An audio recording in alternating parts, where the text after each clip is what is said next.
এখানে শুকনা গুঁড়ি নিয়েছি, চাউলকে ভিজিয়ে গুঁড়া করে নিয়েছি। আমি আজকে ভাপা পিঠা তৈরি করব। যে এখানে দেখেন যে মিঠাই নিয়েছি খেজুর, এগুলাকে কাটা দিয়ে ব্রেড করে নেব।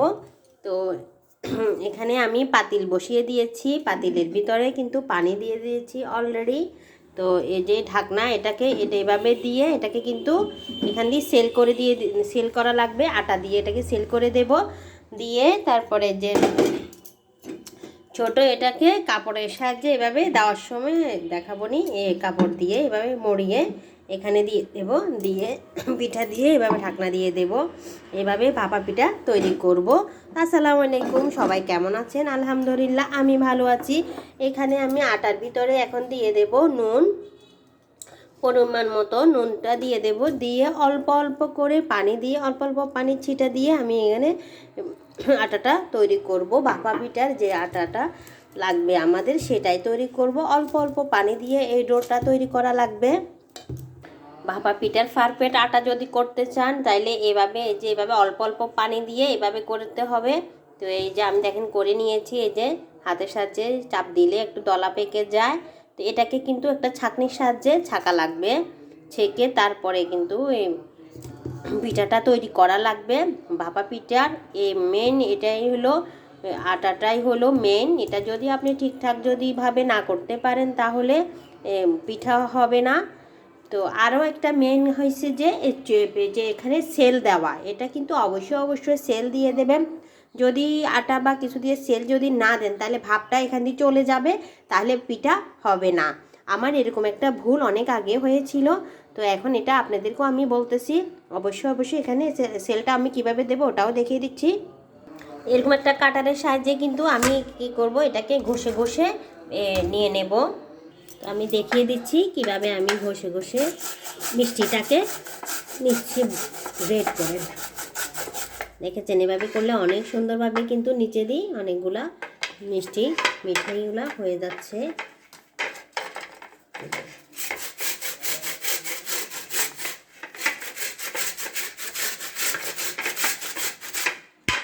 দেখেছেন অনেকগুলা কিন্তু হয়ে গেছে। তো এইভাবে আমি পুরো সবগুলাই করে নেব। এভাবে করে ঘষে ঘষে কিন্তু আমি পুরো সবগুলাই করে নেব।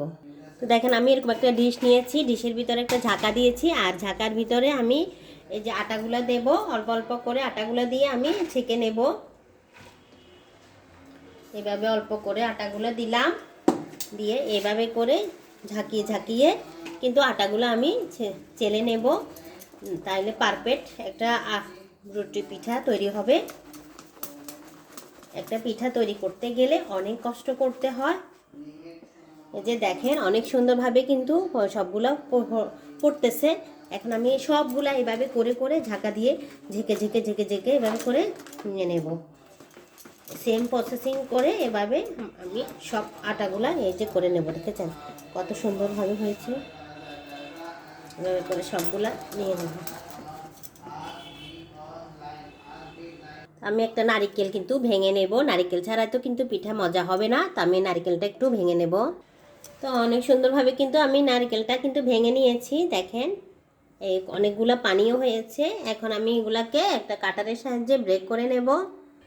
তো গ্রেটের সাহায্যে দেখেন আমি কিন্তু মিঠাইগুলো করে নিয়েছি। এখন আমি কিন্তু নারকেলগুলো করে নেব। নারকেলগুলো আমি এভাবে কেটে উঠিয়ে নিয়েছি, এইভাবে কেটে উঠিয়ে নিয়েছি গ্রেট করার জন্য।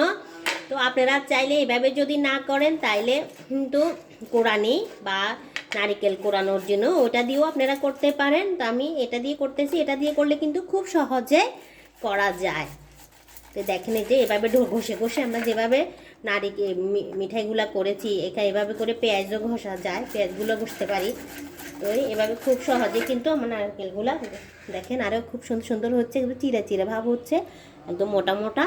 এগুলো খেতে কিন্তু আবার খুবই মজা হবে। দেখেন কত সুন্দরভাবে কিন্তু আমার গ্রেট করা হয়ে গেছে। এখন আমি মূল প্রসেসিংয়ে চলে যাব, পিঠা তৈরির কাজে। এখন সব কিছু জোগাড়যন্ত্রী করা হয়ে গেছে, মিঠাই হয়ে গেছে, নারিকেল হয়ে গেছে। এখন আমি পিঠা তৈরি করতে যাব। তো নেক্সট ভিডিওতে আপনারা দেখবেন কিভাবে আমি এটা সেল করেছি আর পিঠা তৈরি করেছি। আমার ভিডিওটা অনেক বড় হয়ে যাচ্ছে, সেজন্য কেটে দিচ্ছি। তো ভিডিওটি যদি ভালো লাগে অবশ্যই লাইক কমেন্ট শেয়ার করে দেবেন। অবশ্যই ভালোবেসে পাশে থাকবেন। দেখা হবে অন্য কোনো ভিডিওতে।